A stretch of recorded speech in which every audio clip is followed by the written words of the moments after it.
Hello दोस्तों, मैं उदय डागर आप सभी का फिर से स्वागत करता हूं आपके अपने channel exam news by Uday sir में। दोस्तों, आज का टॉपिक है हरियाणा की मिट्टी।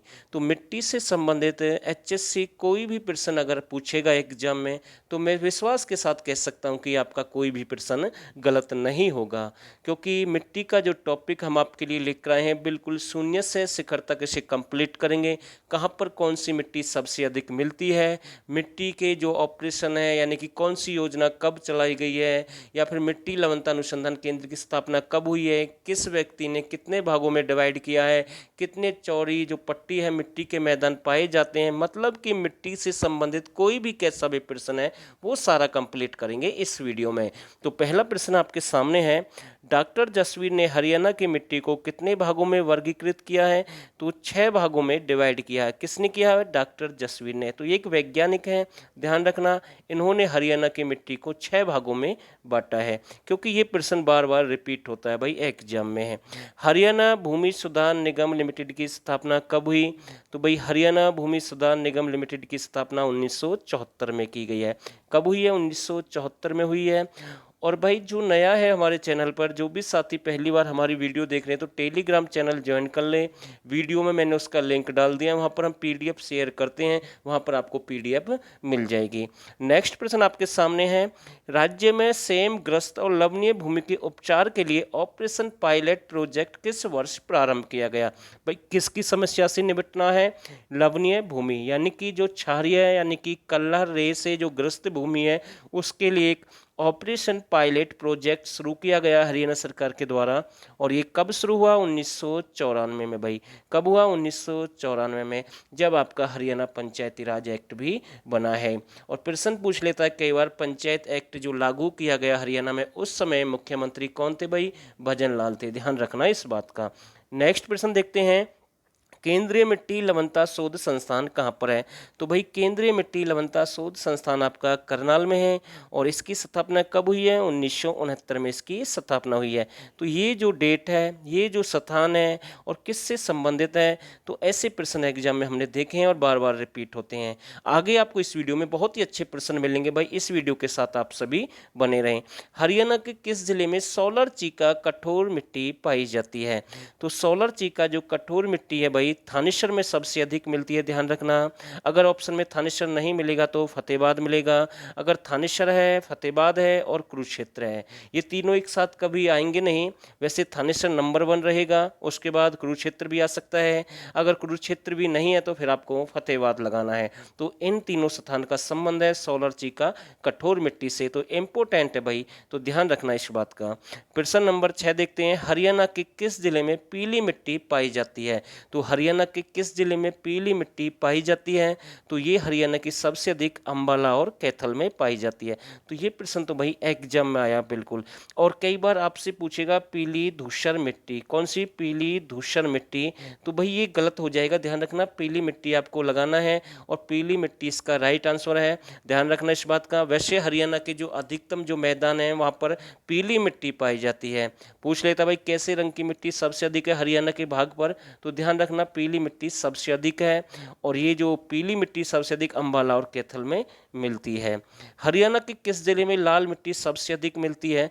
अगर प्रश्न आए सीधा लाल मिट्टी सबसे अधिक कहाँ पर पाई जाती है, तो आंसर रहेगा सिरसा। आंसर क्या रहेगा? सिरसा। और यही प्रश्न आपसे घुमाकर पूछ सकता है भाई, हरियाणा के किस जिले में अधिक लाल चेस्टनट, वो लाल है सिंपल, ये लाल चेस्टनट मिट्टी है भाई, दोनों में अंतर है, ध्यान रखना। ये सबसे अधिक कहाँ पर मिलती है? यमुनानगर जगाधरी में। यमुनानगर का कौन सा भाग है? जगाधरी भाग है। तो ये यहाँ पर सबसे अधिक मिलती है लाल चेस्टनट मिट्टी। ठीक है भाई, ध्यान रखना। कई बार आपसे ये भी पूछ सकता है भाई, कौन से क्षेत्र की मिट्टी का एक युद्ध के कारण रंग लाल हो गया था? मिट्टी का रंग है जो लाल है, मतलब लाल तरीके का दिखता है, तो ध्यान रखना कुरुक्षेत्र का जो मैदान है, महाभारत का जो युद्ध हुआ है। वैसे वहाँ से प्रश्न बनेगा नहीं, फिर भी मैं आपको बता रहा हूँ, अगर ऐसे प्रश्न आ जाए तो ध्यान रखना साथ के साथ। हरियाणा के किस जिले में एल्यूमिनियम यानी कि जिसे हम कछारी मिट्टी कहते हैं, वो कहाँ पर मिलती है भाई? जींद में सबसे अधिक मिलती है भाई। कहाँ पर मिलती है? जींद में सबसे अधिक पाई जाती है। हरियाणा के ऊंचे स्थान जो कि पहाड़ी क्षेत्र से संबंधित हैं, वहाँ पर कौन सी मिट्टी पाई जाती है भाई? जो पहाड़ी क्षेत्र है ना हरियाणा के, वहाँ पर चट्टानी मिट्टी मिलती है भाई। ये प्रश्न तो भाई क्लर्क के एग्जाम में, बहुत सारे एग्जाम में हमने देखा, कैसी मिट्टी मिलेगी पहाड़ी क्षेत्र पर? आपकी चट्टानी मिट्टी पाई जाएगी। चट्टानी मिट्टी, ध्यान रखना, चट्टानी मिट्टी ये कई बार एग्जाम में आया है। नदियों के साथ बहने पर जो नई मिट्टी का निर्माण होता है उसे किस नाम से जानते हैं भाई? उसे हम खादर कहते हैं। जैसे कोई नदी अपने साथ मिट्टी बहाकर ले गई, फिर उसके बाद नई मिट्टी का जो निर्माण होता है उसे हम खादर के नाम से जानते हैं। और ये जो मिट्टी है, खादर मिट्टी है, ये काफ़ी उपजाऊ मिट्टी है भाई। कैसी मिट्टी है? उपजाऊ मिट्टी है भाई। ये नदियों के जो किनारे सबसे अधिक मिलती है, तो ये भी आपको ध्यान रखना। जैसे यमुना नदी है, एक बारहमासी नदी है यमुना नदी, ये कल के एग्जाम में भी प्रश्न आया भाई, ठीक है, ध्यान रखना। तो ये प्रश्न भी बन सकता है। हरियाणा में पुरानी मिट्टी को किस नाम से जानते हैं? तो ये बांगर है भाई। पुरानी मिट्टी कौन सी है? बांगर मिट्टी है। और बांगर क्षेत्र का जो लूर नृत्य है वो सबसे अधिक प्रसिद्ध है भाई। बांगर क्षेत्र का सबसे अधिक लूर नृत्य प्रसिद्ध है, पश्चिम बांगर क्षेत्र का। वैसे तो जींद जिला का प्रसिद्ध है, तो ध्यान रखना भाई साथ के साथ। नेक्स्ट प्रश्न आपके सामने है, हरियाणा का सबसे अधिक कौन सा क्षेत्र बांगर क्षेत्र है? तो ये पश्चिमी दक्षिणी बांगर क्षेत्र है। यानी कि बांगर का ऐसे भी आपसे पूछ सकता है, जो यानी कि जो ऊंचा भाग होता है और जो कमजाऊ उपजाऊ होता है, यानी कि ऊंचा भाग और कम उपजाऊ होता है, तो भाई उसे बांगर भी हम कहते हैं। ध्यान रखना इस बात का। हरियाणा के किस जिले में गिरिपादीय मिट्टी के 25 किलोमीटर चौड़ी पट्टी पाई जाती है? भाई गिरिपादीय जो मैदान है वो 25 किलोमीटर चौड़ी पट्टी के साथ पाए जाते हैं। तो ये आपके कहाँ कहाँ पर पाए जाते हैं? यमुनानगर में, अम्बाला में और पंचकुला में। और यमुनानगर की अगर हम बात करें तो जगाधरी ये स्थान रहेगा, यहाँ पर मिलती है भाई। और ये सबसे अधिक उपजाऊ मिट्टी है भाई। गिरिपादीय जो मिट्टी है या फिर गिरिपादित जो मिट्टी हम कह सकते हैं, ये सबसे अधिक उपजाऊ है हरियाणा की। और इसकी आपसे मैदान पूछ सकता है, पट्टी पूछ सकता है, तो 25 किलोमीटर चौड़ा ये मैदान बनाती हैं। और ये यमुनानगर के जगाधरी में है, अम्बाला का नारायणगढ़ रहेगा, पंचकुला के कालका में है। तो ध्यान रखना भाई, इन स्थानों से इसका संबंध है। गिरिपादीय मिट्टी को किस नाम से जानते हैं भाई? इसे घर और कंधी के नाम से जानते हैं। अब कंफ्यूजिंग होगी भाई, घर और कंधी कहाँ पर कहते हैं, तो ये भी देख लेते हैं साथ के साथ इस वीडियो में। तो गिरिपादीय मिट्टी को कालका और नारायणगढ़ जिले में, ये कालका मैं आपको बता रहा हूँ, कालका पंचकुला में है, नारायणगढ़ आपका अम्बाला में है। तो किस नाम से जानते हैं भाई? इसे घर के नाम से जानते हैं। तो इस शहर आएगा, जिला नहीं है, इस शहर के में किस नाम से जानते हैं भाई? घर के नाम से जानते हैं। तो ध्यान रखना इस बात का। और इसे कंधी कहाँ पर कहते हैं भाई? कंधी से जगाधरी में कहते हैं। जगाधरी तहसील में से किस नाम से जानते हैं? कंधी के नाम से जानते हैं। कौन सी मिट्टी को? गिरिपादीय मिट्टी को। बुलाई दोमट मिट्टी को हरियाणा में किस नाम से जानते हैं? तो सही आंसर रहेगा, इसे रोसली कहते हैं भाई। क्या कहते हैं? रोसली कहते हैं। हरियाणा का कितना प्रतिशत मिट्टी लवणता और क्षारीय से ग्रस्त है भाई? ये जो एरिया हरियाणा का कितना प्रतिशत जो भाग है वो लवणता और क्षारीय से ग्रस्त है? तो सही आंसर रहेगा 32%, यानी कि 32%।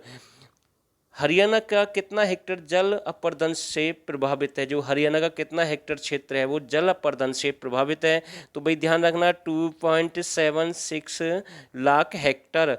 तो ये प्रश्न भाई एग्जाम में बनने के इनके ज़्यादा चांस है, इनके बहुत ही ज़्यादा चांस है भाई एग्जाम में बनने के। तो भाई आपको याद रखना है, एक दो बार इस वीडियो को देख लेना। PDF आपको मिल जाएगी टेलीग्राम चैनल पर, लेकिन अभी नहीं मिलेगी, कुछ समय बाद मिलेगी भाई, ठीक है, ध्यान रखना इस बात का। हरियाणा का कितना हेक्टेयर क्षेत्र वायु अपर्दन से प्रभावित है? तो सही आंसर रहेगा 15 लाख हेक्टेयर भाई। कितना प्रभावित है? 15 लाख हेक्टेयर प्रभावित है। हरियाणा में कौन सी मिट्टी को डाकर भी कहते हैं? कौन सी मिट्टी को डाक या डाकर भी कहते हैं भाई? किसे कहते हैं? भारी मिट्टी को कहते हैं। और भारी मिट्टी भाई कैसी है? लोहा युक्त चीका मिट्टी भी इसे हम कहते हैं भाई। किस मिट्टी को कहते हैं? डाकर को कहते हैं, ध्यान रखना भाई। नेक्स्ट प्रश्न आपके सामने है, हरियाणा में मिट्टी की उर्वरता को बढ़ाए रखने के लिए किसकी खेती सबसे अधिक करनी चाहिए? तो भाई ढैंचा और मूंग की खेती सबसे अधिक करनी चाहिए। ढैंचा और मूंग से इसकी उपज को हम बढ़ा सकते हैं, खेत की शक्ति को हम बढ़ा सकते हैं। तो भाई ध्यान रखना। नेक्स्ट प्रश्न, हरियाणा के किस जिले में तरंगित बालू मैदान पाए जाते हैं? तो महेंद्रगढ़, रेवाड़ी, गुरुग्राम में तरंगित बालू मैदान पाए जाते हैं। इन तीन जिलों में महेंद्रगढ़, रेवाड़ी, गुरुग्राम में तरंगित बालू मैदान पाए जाते हैं। हरियाणा बाढ़ से बनी मैदान को, जो हरियाणा बाढ़ से बने जो मैदान है उसे किस नाम से जानते हैं भाई? हरियाणा बाढ़ से बने जो मैदान है उन्हें किस नाम से जानते हैं? उसे नैली और बेट कहते हैं। इसके ऊपर मैंने अभी नदियों वाला एक टॉपिक डाला, उसमें बिल्कुल क्लियर किया है। जो घग्गर नदी के द्वारा जो बाढ़ का मैदान बनाया जाता है उसे नैली कहते हैं, और मारकंडा के द्वारा जो बाढ़ का मैदान होता है उसे हम बेट कहते हैं, और घग्गर नदी के छोटे छोटे नालों को हम क्या कहते हैं? चौ कहते हैं। ये प्रश्न बार बार रिपीट हो रहा भाई, हर शिफ्ट में ये प्रश्न आ रहा लगभग, तो ध्यान रखना, घुमा फिरा कर पूछ रहा है एचएससी बार बार। नेक्स्ट प्रश्न, हरियाणा के कितने प्रतिशत भाग पर शिवालिक पर्वतमाला है? तो भाई आंसर रहेगा 1.67%। अरावली पर्वतमाला का प्रवेश द्वार किसे कहते हैं भाई? गुरुग्राम को कहते हैं। ये जो अरावली पहाड़ी है हरियाणा के 7 जिलों से टच है, दक्षिण पश्चिम क्षेत्र है भाई अरावली पहाड़ी का, ध्यान रखना। और ये 7 जिलों से टच है और सबसे अधिक गुरुग्राम में है, इसलिए हरियाणा में अरावली पहाड़ी का प्रवेश द्वार भी किसे कहते हैं? गुरुग्राम को। और जबकि हरियाणा का प्रवेश द्वार किसे कहते हैं? कॉमेंट करके बताएं भाई, किसे कहते हैं हरियाणा का प्रवेश द्वार? बिल्कुल आसान प्रश्न है, आप इसका आंसर देंगे सभी। नेक्स्ट प्रश्न देखते हैं, हरियाणा में बालू के जो टीलों की सामान्य ऊंचाई है, ये जो पीडीएफ में एरर है ना, एक दो एरर, ये पीडीएफ आपको जब हम टेलीग्राम पर शेयर करते हैं वहाँ पर नहीं मिलेगा बिल्कुल भी। हरियाणा में बालू के जो टीले हैं उनकी सामान्य ऊंचाई कितनी है भाई? 3 से 6 मीटर है भाई। कितनी है? 3 से 6 मीटर है। और अधिकतम ऊंचाई कितनी हो सकती है? 15 मीटर भाई। अधिकतम कितनी हो सकती है? 15 मीटर होती है जो बालू के टीले होते हैं। और बालू का टीला अगर आपसे पूछ ले तो भाई कहाँ पर है? कैथल में है। बालू का टीला कहाँ पर है? कैथल में है भाई, ध्यान रखना। और करण का टीला भाई कहाँ पर है? करण का टीला कहाँ पर है भाई? कुरुक्षेत्र में। करण का टीला कहाँ पर है? कुरुक्षेत्र में। तो भाई ध्यान रखना इस बात का। नेक्स्ट प्रश्न आपके सामने, हरियाणा में अस्थायी छिछली जो झील बन जाती है उन्हें किस और आम भाषा में क्या कहते हैं? उन्हें ठूठ या बावड़ी कहते हैं भाई। क्या कहते हैं? ठूठ या बावड़ी कहते हैं। यानी कि जैसे ये पश्चिम वाला एरिया मानकर चलते हैं, ये रेगिस्तान टाइप में है, जैसे सिरसा वाला एरिया है, तो यहाँ से मिट्टी जब आंधी चलती है तो मिट्टी यहाँ से उड़कर इस इधर आ जाएगी, यहाँ पर जैसी आ गई, और यहाँ पर जो बीच वाला जो एरिया है नीचा हो जाएगा, गड्ढे से बन जाएंगे, यहाँ से मिट्टी उड़कर गई है, यहाँ पर इकट्ठी हो गई, यहाँ पर टीला बन गया। इनकी सामान्य ऊंचाई मैंने आपको बताई 3 से 6 मीटर तक होती है, अधिकतम 15 मीटर होती है। लेकिन बीच में जो ये खड्डे बनते हैं ना, इन्हें हम क्या कहते हैं? ठूठ या बावड़ी कहते हैं। कब कहते हैं? जब इनमें पानी भर जाता है। तो ध्यान रखना भाई, ऐसा इसका मतलब होता है। नेक्स्ट प्रश्न देखते हैं, हरियाणा के किस जिले में जलोढ़ मैदान नहीं है? तो सही आंसर रहेगा पंचकुला में कोई भी जलोढ़ मैदान नहीं है। मोस्ट इंपोर्टेंट प्रश्न है भाई ये। हरियाणा के मैदानी भाग की समुद्र तल से औसत ऊंचाई कितनी है? तो 700 से 900 फुट है भाई। कितनी है? 700 से 900 फुट है भाई। ठीक है। हरियाणा में लवणीय भूमि से ग्रस्त क्षेत्र कौन सा है? तो भाई लवणीय भूमि से जो ग्रस्त क्षेत्र है आपका पूर्वी हिसार है, उत्तरी पूर्वी भिवानी है, और पश्चिमी रोहतक है। और दोस्तों 1000 प्रश्न अगर आपको चाहिए तो आप हमें इस नंबर पर व्हाट्सअप कर दें। बिल्कुल अच्छा डाटा है, हमारा विश्वास करना, आपका एक भी नंबर हरियाणा जीके में नहीं कटेगा। अच्छे लेवल के जो प्रश्न पूछे जाते हैं, मर्जी है भाई आपकी, ज्वाइन कर सकते हैं या नहीं कर सकते हैं। मात्र 49 रुपये में आपको 1000 प्रश्न मिल जाएंगे। साथ के साथ 2020-21 की करंट अफेयर आपको फ्री मिलेगी हरियाणा की। तो 89 30 31 82 26 पर मैसेज करें और लाइक करें भाई, कमेंट कर देना वीडियो कैसी रही। टेलीग्राम चैनल जरूर ज्वाइन कर ले, पीडीएफ हम वहां पर शेयर करेंगे। और दोस्तों आप सभी ने इस वीडियो को यहाँ तक देखा, आप सभी का बहुत बहुत धन्यवाद।